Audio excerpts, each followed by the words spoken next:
అందరికీ నమస్కారం. ప్రియమైన సోదరి సోదరులారా, మిత్రులారా, దేశ భాషలందు తెలుగు లెస్స అన్నారు. అన్నిటికీ మించి విభిన్న రాష్ట్రాల కన్నా మన రెండు తెలుగు రాష్ట్రాల్లో కూడా సాంప్రదాయాలకు పుట్టినిల్లు, సంస్కారానికి పుట్టినిల్లు.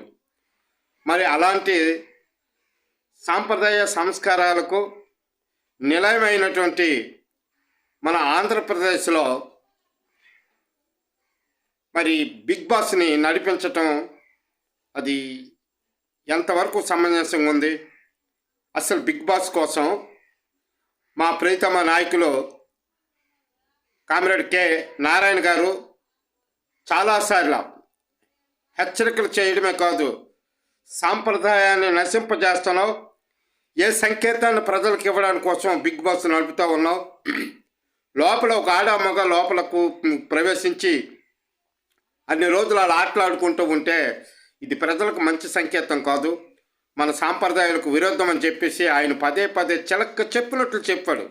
ఆ రోజు ప్రజలు కూడా నారాయణకి ఏం పని లేదు, ఈ నిలగా మాట్లాడుతాడు అది ఇది అని చెప్పేసి హేళన చేసి నిందలేసి మాట్లాడినట్టు మాట్లాడారు. మరి ఈరోజు బిగ్ బాస్ను దాన్ని నిషేధించాలా, నడపాలా, ఏం చేయాలని చెప్పేసి సోషల్ మీడియా ద్వారా ప్రజాభిప్రాయ సేకరణ చేయడానికి నాగార్జున ఆ యొక్క మేనేజ్మెంట్ పూనుకొని ఉంది.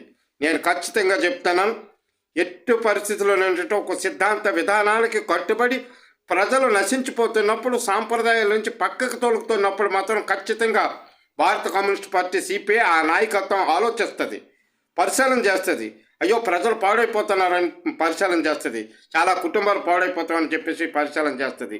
మరి ఈరోజు రీతి చౌదరి ఇవి కారణాలు కావా? మరి ఒక సామెత ఉందలే, శాస్త్రం చెప్పినట్టు ఇల్లాలు ఇంట్లో ఇమిడి ఉంటుందట, రంకుతాయే బాగా రమినిస్తుంది అని చెప్పేసి ఈ సందర్భంగా ఇది ఒక సామెత. అందుకు తగ్గట్టుగానే మా సిపిఐ నారాయణ గారు, డాక్టర్ కె నారాయణ గారు అయితే చాలా చాలా చాలా దీనిగా ఆయన బాధ్యతతో చాలా స్పందించారు. అది తప్పని కూడా చెప్పారు.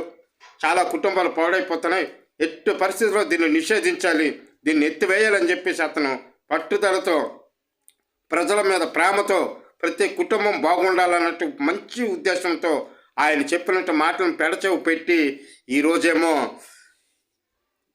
తల తిరిగినట్టుందేమో బిగ్ బాస్కి. ప్రజలు తిరుగుబాటు చేస్తూ ఉంటే తిరుగుబాటు చేయరా?